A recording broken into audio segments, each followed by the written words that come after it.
The views and opinions expressed on the following program are those of the host and guests and do not necessarily represent those of any organization, including One Generation Away. America is free. Freedom of speech, freedom of religion, freedom of enterprise, and freedom is special and rare. This is Liberty Nation with Mark Angelides, a production of LibertyNation.com, going after what the politicians really mean and making it all clear.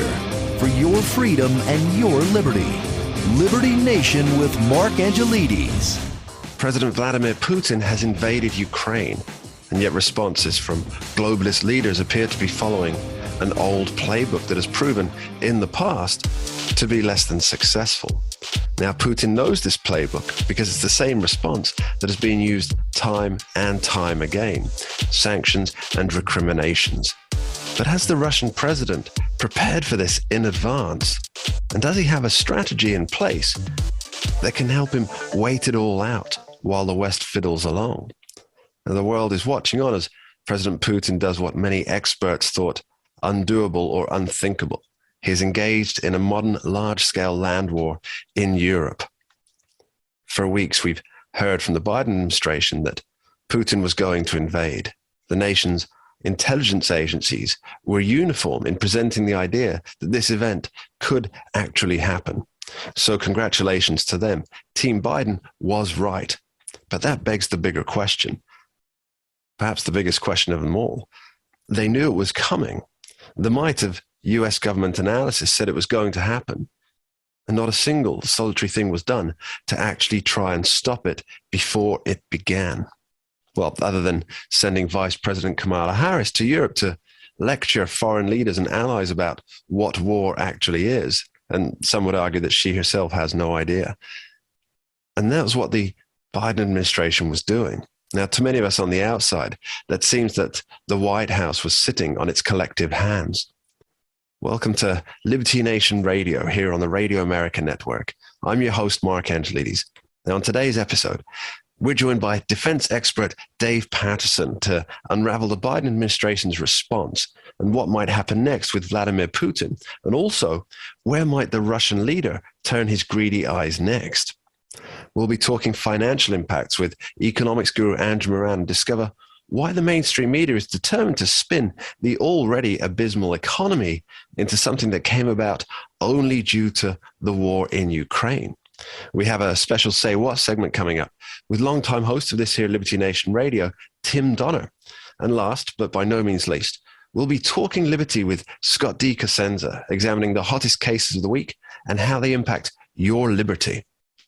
I want to take a moment to say a special thank you to our listeners out in Dalton, Georgia on WBAC 1230 AM. Thank you for being here. You're appreciated. And remember, this show is proudly sponsored by LibertyNation.com, where you can access podcasts, breaking news, analysis, and a range of biting and brilliant shows to whet your appetite for freedom and your fondness for the great American Constitution.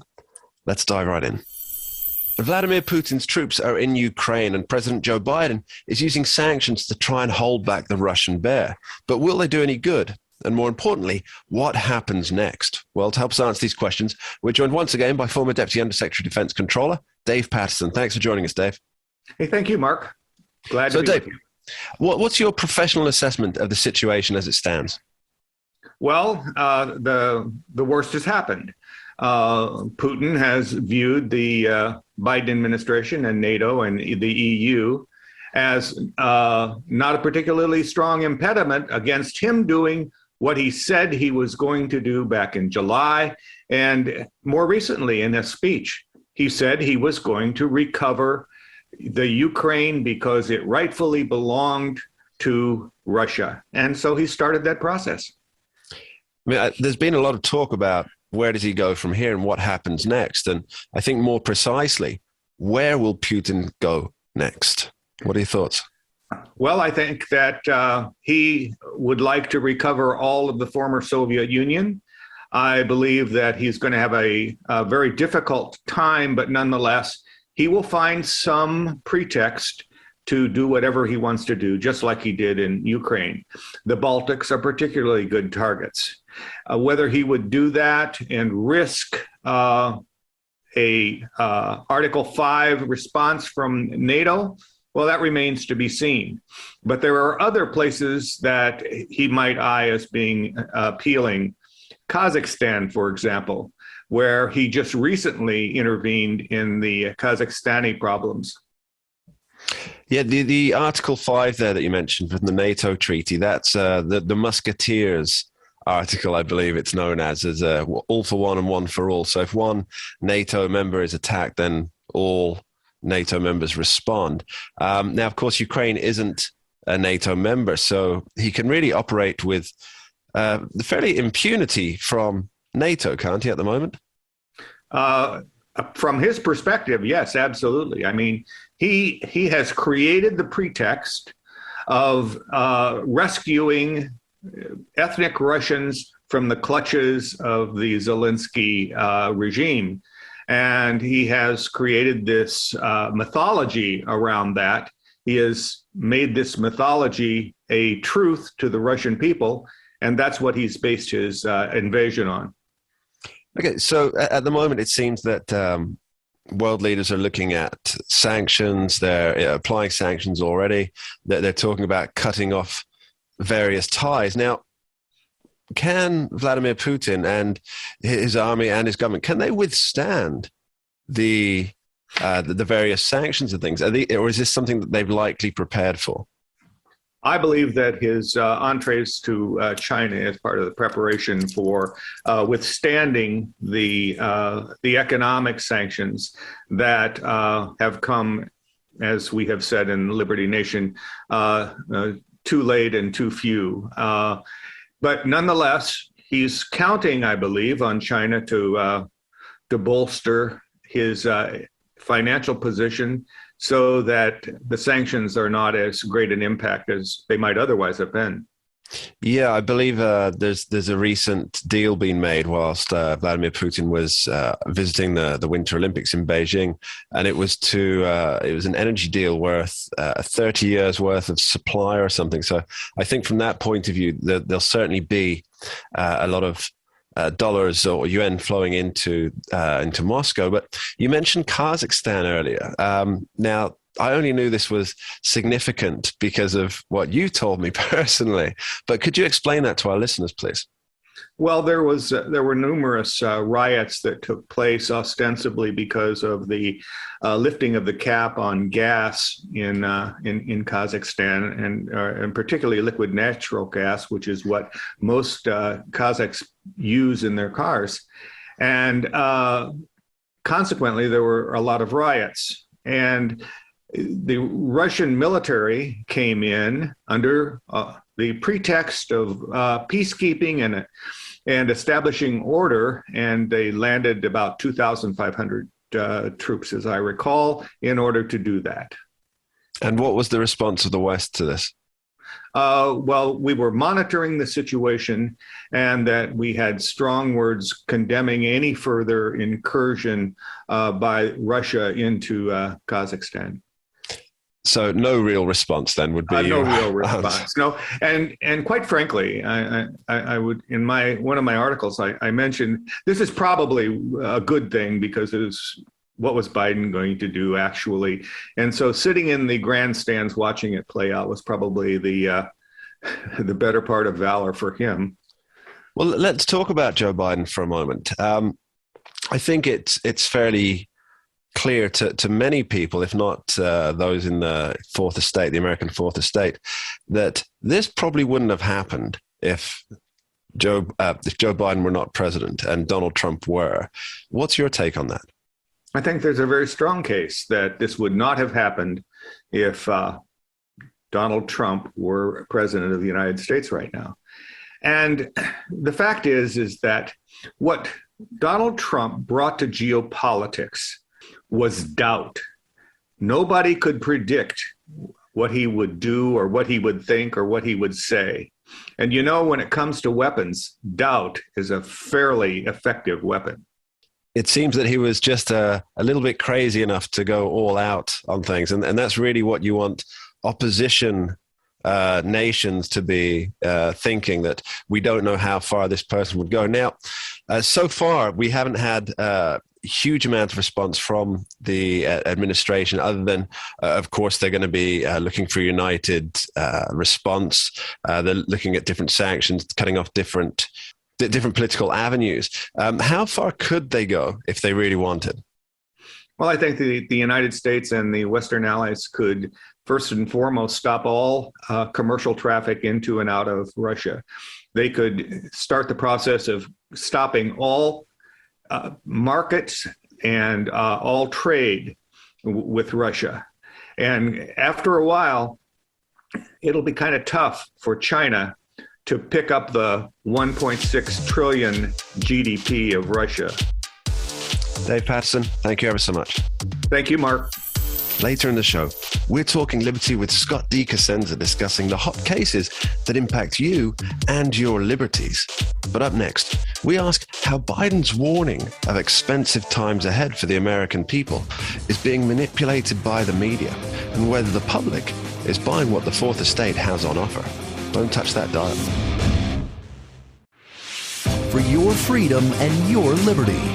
Liberty Nation with Mark Angelides. The president warns that with this new conflict in Ukraine, Americans are going to feel the financial heat, pointing out that defending freedom will have costs.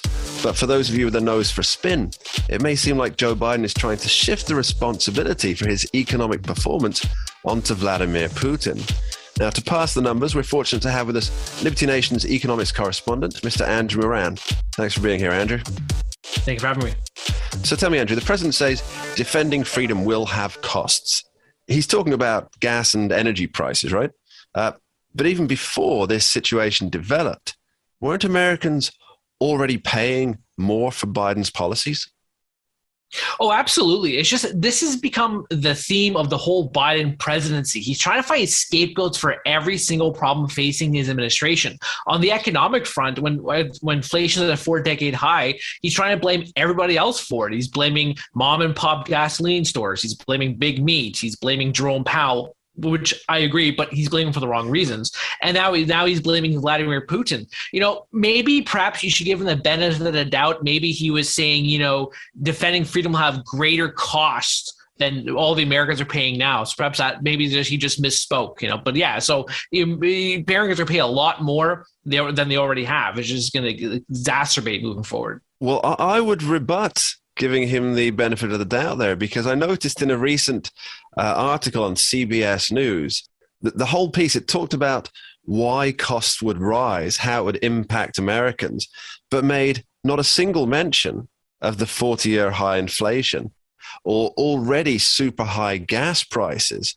And now we see this being repeated by the rest of the media. Do they think people will actually fall for it?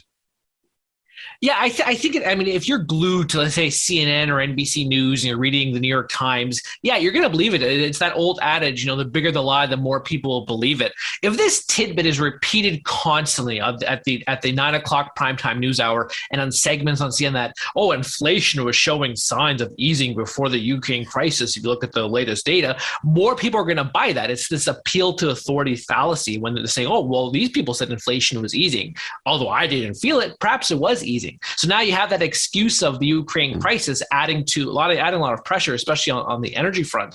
So, I think a specific portion of the public probably will want to believe it, who want Democrats to remain in power. But the reality situation is that nothing was easy. If you look at the last CPI report in January, nothing was easy. Everything was up across the board, except I think men's pants and audio equipment. And if you want to dive into what those products are for, you can have that at Mark. I'm just going shopping now for pants and audio equipment. Now, I got to point out here, Andrew, that you and I spoke about this before recording, but one of these articles mentioned that gas could hit $4 a gallon because of the Ukraine crisis. Now, I think I'm correct in this. You did talk to me about this before. In California, it's already $4 a gallon, right? And around the country, it's the national pump price is $3.54.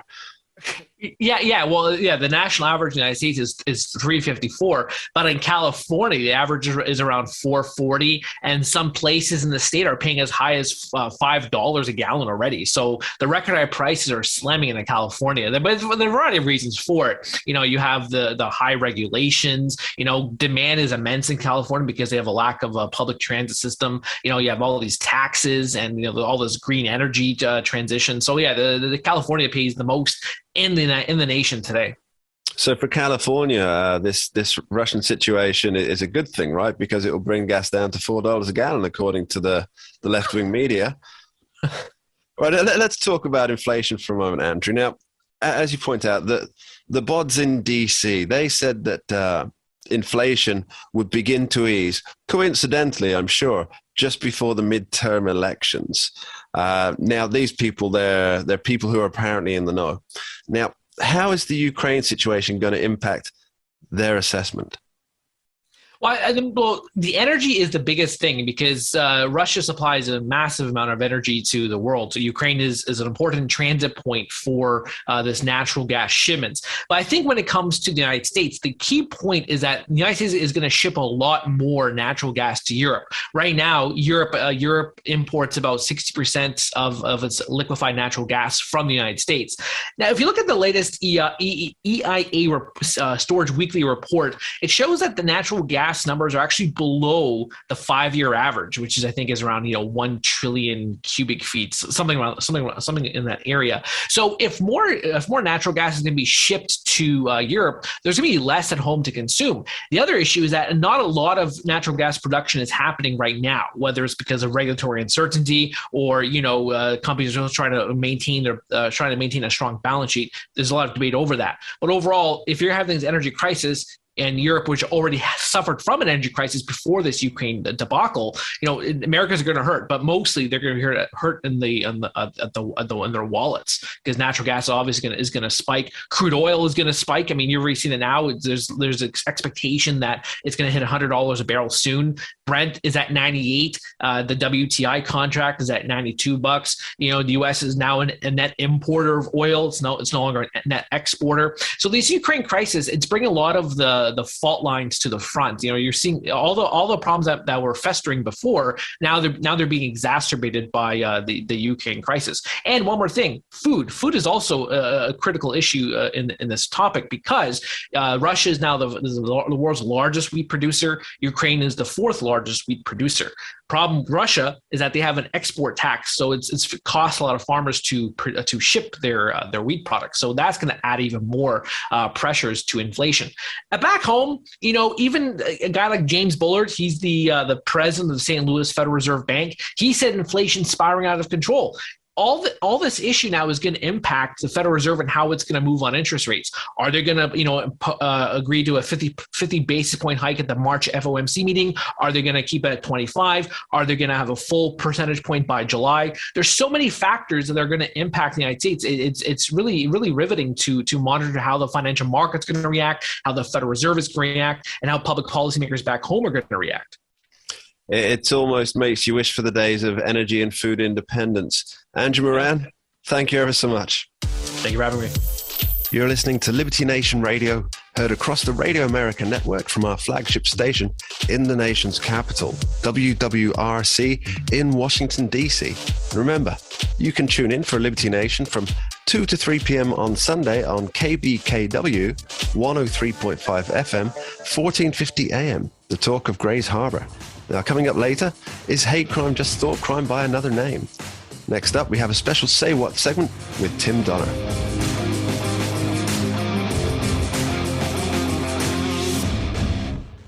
America is free. Freedom of speech, freedom of religion, freedom of enterprise, and freedom is special and rare. This is Liberty Nation with Mark Angelides, a production of LibertyNation.com, going after what the politicians really mean and making it all clear for your freedom and your liberty.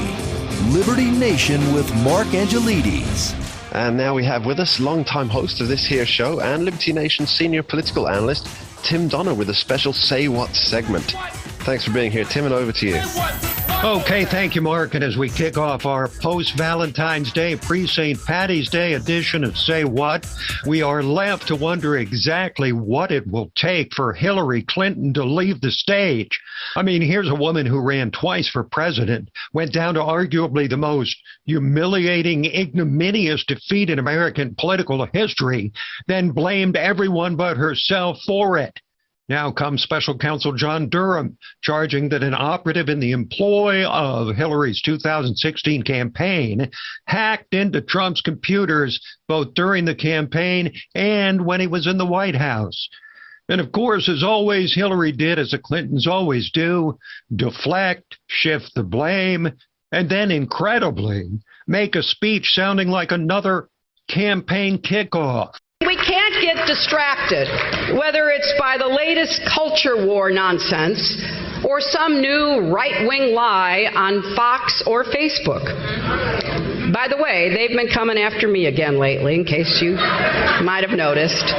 It's funny, the more trouble Trump gets into, the wilder the charges and conspiracy theories about me seem to get.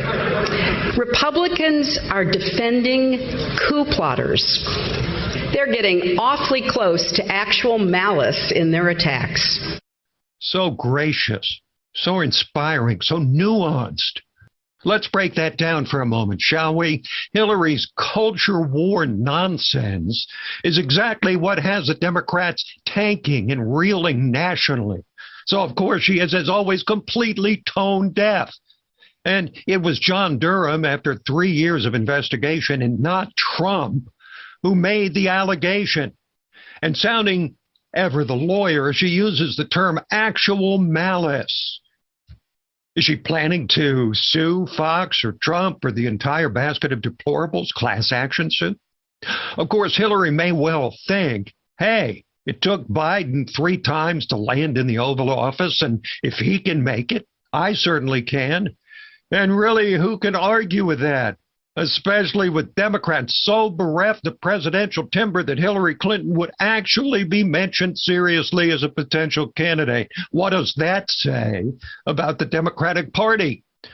Meanwhile, with Vladimir Putin's invasion of Ukraine now official, the lengthy history of lying by the Russians in general and Vladimir Putin in particular is revealing itself once more.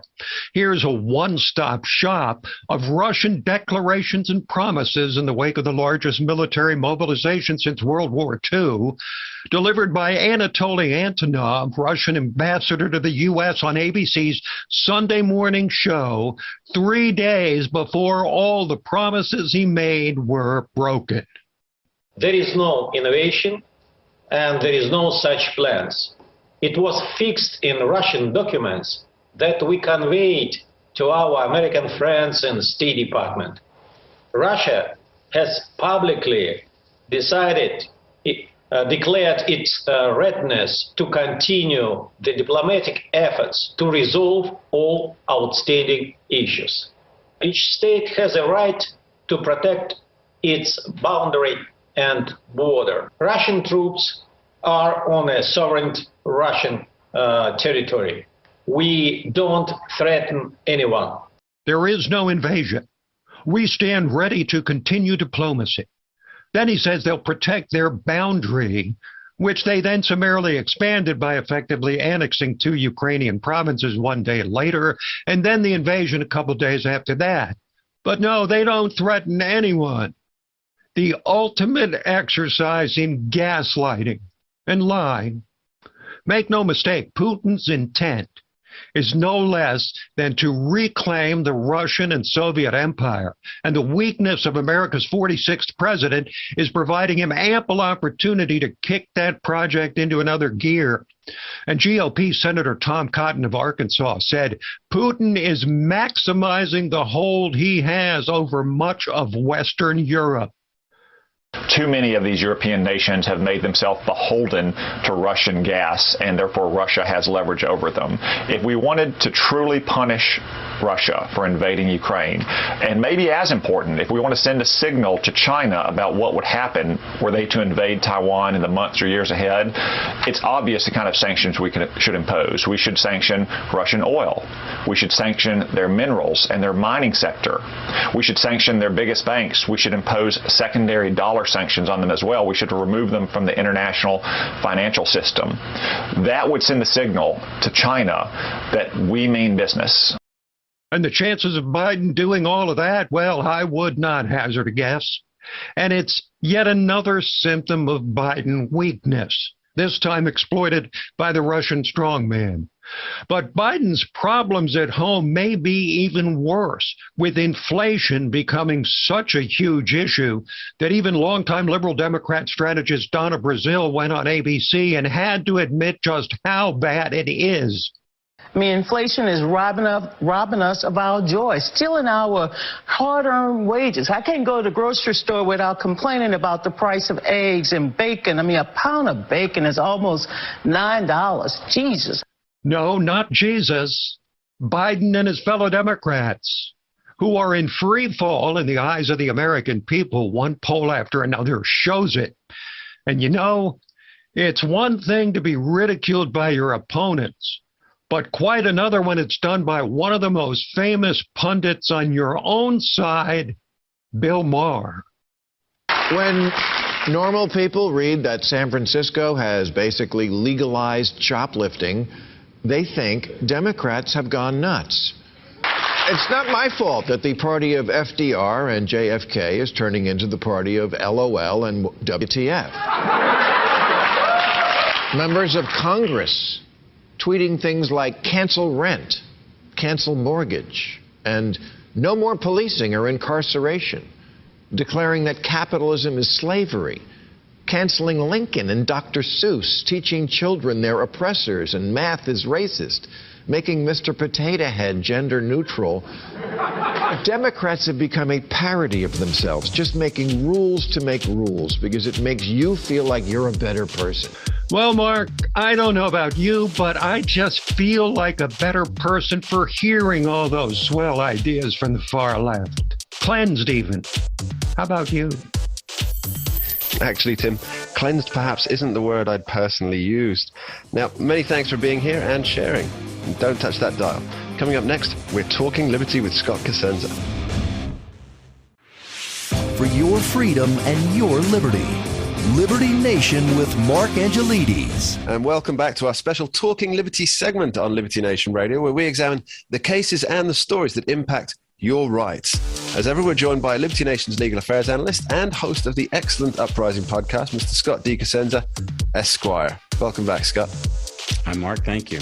So, Scott, the first thing I want to talk about is the Ahmaud Arbery verdict. Now, many people think this was over months ago, but not so, because the three gentlemen in question who have now been found guilty have been found guilty of civil rights violations under a hate crime. So they were back in court for hate crime. Give me your take on this, Scott. Yeah, the McMichaels, father and son, and Mr. Bryant, who were found guilty of murdering Ahmaud Arbery in state court, have now been found guilty of federal civil rights violations against him. And I thought it was important to talk about, Mark, because it's a thought crime.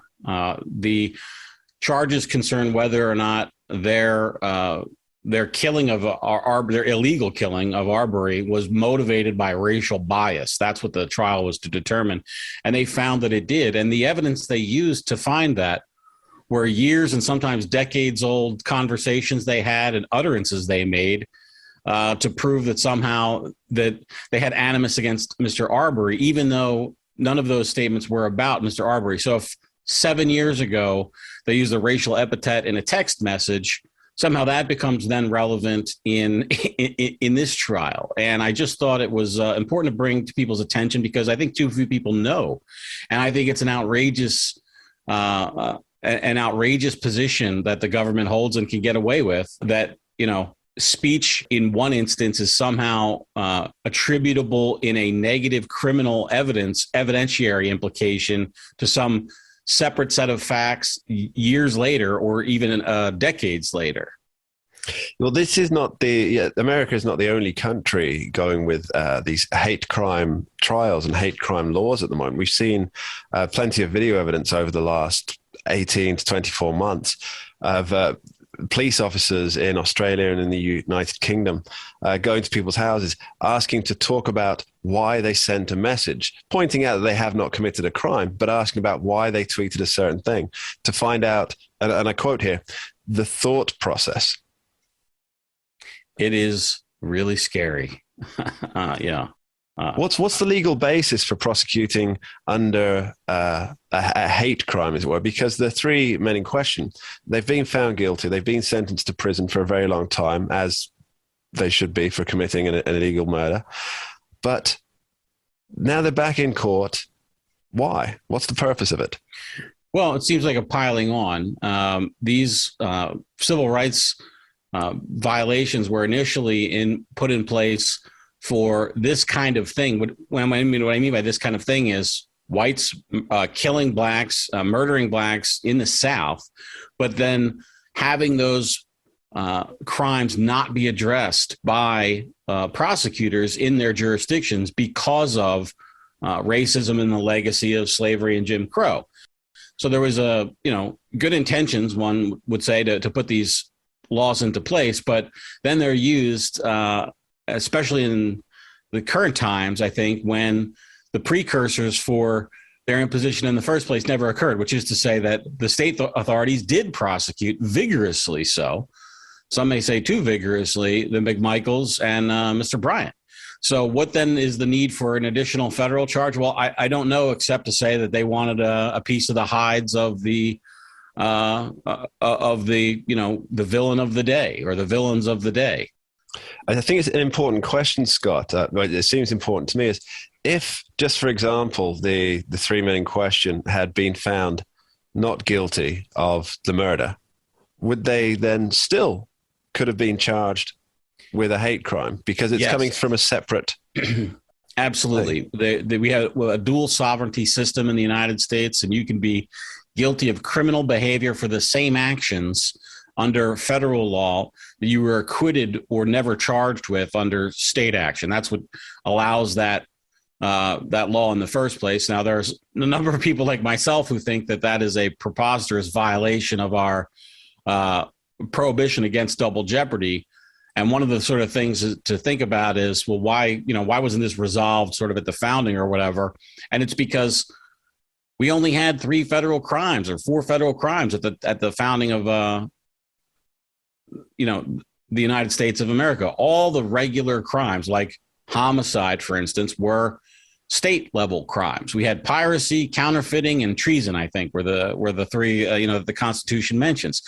So when the federal government has added most of these crimes relatively recently in our history, and we haven't really reckoned with that, I think, in a way that really gives meaning to the protection against double jeopardy when it comes from both state and federal prosecutors.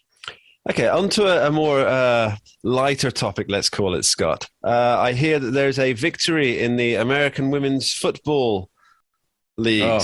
Tell me more. We call it soccer here in the States, Mark, and it is, I guess, a victory for them. I just thought it was a real a moment in time about our woke sort of existence now. The U.S. women's soccer team sued for gender discrimination or sex-based discrimination because they weren't paid as much as the men's team were, even though they were fantastically more successful in terms of their being champions. And the problem that sort of most of these stories don't report on is that they were paid literally every single penny they were owed under their contract. When they bargained for their contract and how they would be paid, they had the opportunity to be paid in the same basis that the men's team would be paid on, which is to say, as a sort of percentage of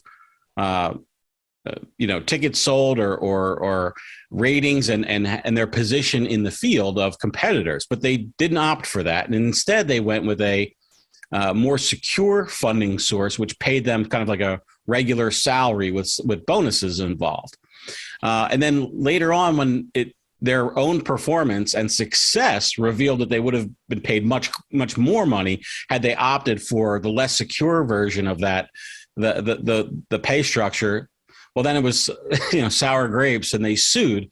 But they're the ones who decided to go under a collective bargaining agreement with that payout structure, which I think it just feeds into the whole notion of, we have this thing where there's this pay gap that people talk about. But of course, as so many economists have laid bare, that gap it's not accounted for by gender discrimination. It's largely accounted for by the choices that women make in the workplace. For instance, to go for more security rather than a higher risk position. But somehow they're going to get paid millions of dollars, even still, Mark. Well, congratulations to the women's team. I believe their last victory was a result of 3 own goals by the opposition player. And so that was a 3-0 victory for the American women's soccer team. And the last story I want to talk about today, Scott, it's the Gay Wedding Cake Redux 2.0, but this time It's personal and it's about website designs back in the Supreme Court. Give us the skinny on it, please. Well, I might actually go this time. For people who, I'm sure a lot of people will remember the Masterpiece Cake Shop case. That was the case of a same-sex couple who wanted a baker. Is actually a put-up case, which is to say it didn't sort of occur naturally in the wild. This is a politically motivated case by somebody who wished to crush a Christian baker who didn't want to design cakes to celebrate same-sex weddings. Well, they couldn't abide that.